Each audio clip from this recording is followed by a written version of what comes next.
பிஸ்மில்லாஹிர் ரஹ்மானிர் ரஹீம். பெருமானாரின் பேச்சு, அதாவது நபி ஸல்லல்லாஹு அலைஹி வஸல்லமோட பேச்சு எப்படி இருக்கும் அப்படின்னு சொல்கிறாங்க. சின்ன பிள்ளைங்கள்ட்ட எப்படி பேசணும், பெரியவர்களிடம் எப்படி பேசணும் அப்படின்ற விஷயங்களை நாம் நபியை பார்த்து கற்றுக்கலாம். ஏன்னா நம்ம இன்றைக்கி பெரியவங்கள்ட்ட எல்லாம் பேசும்போது விளங்காமல் ஏதாவது கேட்டாக்க, உங்களுக்கு எத்தனை தடவை சொன்னாலும் புரியாதா அப்படின்ற மாதிரி நம்ம என்ன செய்வோம் சொல்லுவோம். அப்போ ஒவ்வொருத்தரும் விளங்கி கொள்ளக்கூடிய மாதிரி நம்மளுடைய பேச்சும் இருக்கணும் இன்ஷா அல்லாஹ். நம்ம அன்பு நபி ஸல்லல்லாஹு அலைஹி வஸல்லம் அவர்கள் மிகவும் தெளிவாக பேசுவார்கள்.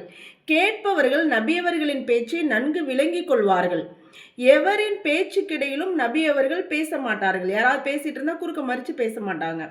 எவரின் பேச்சையும் தடுக்க மாட்டார்கள். எவரின் பேச்சாவது நபி அவர்களுக்கு பிடிக்கவில்லை எனில் அவரிடமிருந்து பார்வையை திருப்பிக் கொள்வார்கள் அல்லது அவருக்கு அன்புடன் புரிய வைப்பார்கள். எப்படி பேச வேண்டும் என்பதை கற்றுத் தருவார்கள். நபி ஸல்லல்லாஹு அலைஹி வஸல்லம் அவர்கள் ஒவ்வொருவரின் பேச்சையும் கவனத்துடன் கேட்பார்கள். எவருக்கேனும் ஏதேனும் தேவை இருந்தால் அவர் அவசியம் என்னிடம் சொல்லட்டும். எவர் நம்மிடம் வர முடியவில்லையோ அவரின் நலனை வந்திருக்கும் மற்றவர்கள் சொல்லட்டும் என்று கூறுவார்கள். யாராவது சில விஷயங்கள் ஏதாவது தேவை இருந்தால் நபி அவங்கள்ட்ட கேட்குறதுக்கு சங்கடப்பட்டாலும் கூட, இல்லை அவங்களால அந்த சுச்சுவேஷன் வர முடியலைன்னாலும் கூட அவங்க சொல்லி அனுப்பட்டும் மற்றவங்கள்ட்ட அப்படின்னு. அரசர்களிடம் மரியாதைக்காக எழுந்து நிற்பதைப் போல யாரும் எனக்கு முன்னால் எழுந்து நிற்கக்கூடாது என்று அவர்கள் உத்தரவிட்டிருந்தார்கள். மேலும் யார் தனக்காக பிறர் எழுந்து நிற்க வேண்டும் என விரும்புவாரோ அவர் தனது இருப்பிடத்தை நரகத்தில் தேடிக்கொள்ளட்டும் என்றும் கூறியுள்ளார்கள். நவுதுபில்லா. இப்போ நம்ம சராசரியான மனிதர்கள் கூட ஒரு வேலையிலையோ ஒரு உயர்ந்த பதவியிலையோ இருக்கும்போது நான் தான் எந்திரிச்சு நிற்க முடியாது அப்படின்னு கட்டளை போடுறது. அல்லாஹ் பாதுகாக்கணும். நபிகளார் ஸல்லல்லாஹு அலைஹி வஸல்லம் அவர்கள் தமக்கு பிரியமானவர் யாரேனும் வருவதை கண்டால் பிரியத்தின் காரணமாக தாங்களே எழுந்து நிற்பார்கள். இது நல்ல விஷயம். நாமளே அவங்களுக்கு கொடுக்கக்கூடிய மரியாதை. அவர்களின் நெற்றியில் முத்தமிடுவார்கள்.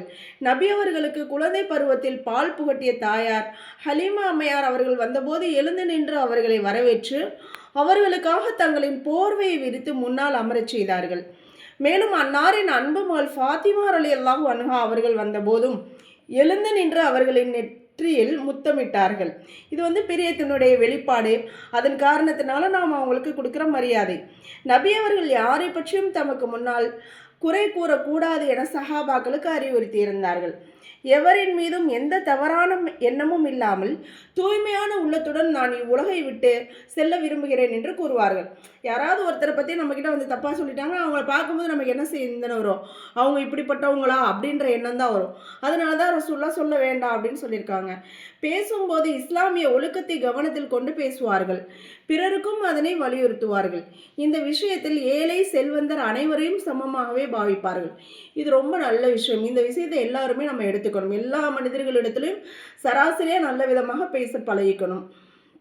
ஒரு தடவை நபி ஸல்லல்லாஹு அலைஹி வஸல்லம் அவர்களின் சமூகத்தில் பெரிய மனிதர் ஒருவருக்கு தும்மல் வந்தது.